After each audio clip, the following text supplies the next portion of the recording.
बी न्यूजमध्ये आपलं पुन्हा स्वागत। आता बातम्या पाहूया विस्तारानं।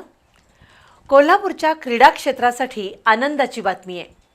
करवीर तालुक्यातील विकासवाडी इथं आंतरराष्ट्रीय दर्जाचं क्रिकेट स्टेडियम उभारण्यास आज राज्य मंत्रिमंडळाच्या बैठकीत मान्यता देण्यात आली। त्यासाठी 12 हेक्टर 76 आर इतकी शासकीय जमीन उपलब्ध करून देण्याला मंत्रिमंडळानं मंजुरी दिली।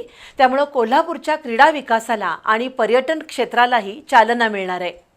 दरम्यान संपूर्ण राज्यात माझं गाव आरोग्य संपन्न गाव अभियान राबवण्यास आजच्या मंत्रिमंडळ बैठकीत मान्यता देण्यात आली, तर राज्यात 11 अप्पर जिल्हाधिकारी पदांच्या निर्मितीला मंजुरी मिळाली।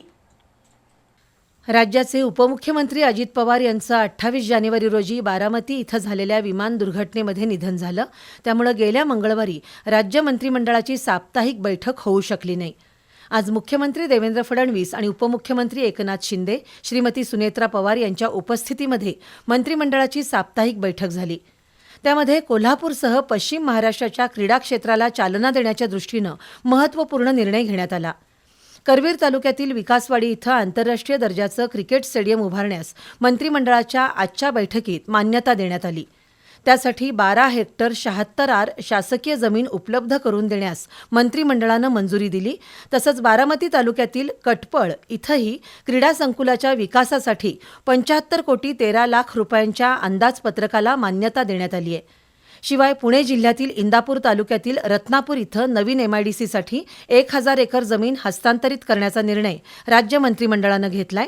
तर नाबार्डच्या माध्यमातून जलसंपदा प्रकल्प पूर्ण करण्यासाठी 15,000 कोटी रुपयांचं दीर्घ मुदतीचं कर्ज घेण्यास मंत्रिमंडळानं मान्यता दिली आहे। त्यातून राज्यातील 57 अपूर्ण सिंचन प्रकल्प आणि 193 पूर्ण प्रकल्पाच्या वितरण प्रणालीमध्ये सुधारणा केली जाईल।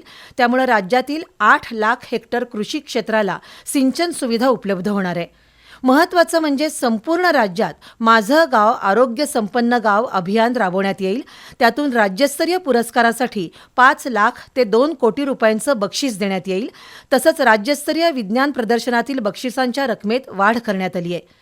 शिवाय संपूर्ण राज्यात 11 अतिरिक्त जिल्हाधिकारी नियुक्त करण्याचा निर्णय सुद्धा मंत्रिमंडळानं घेतला आहे।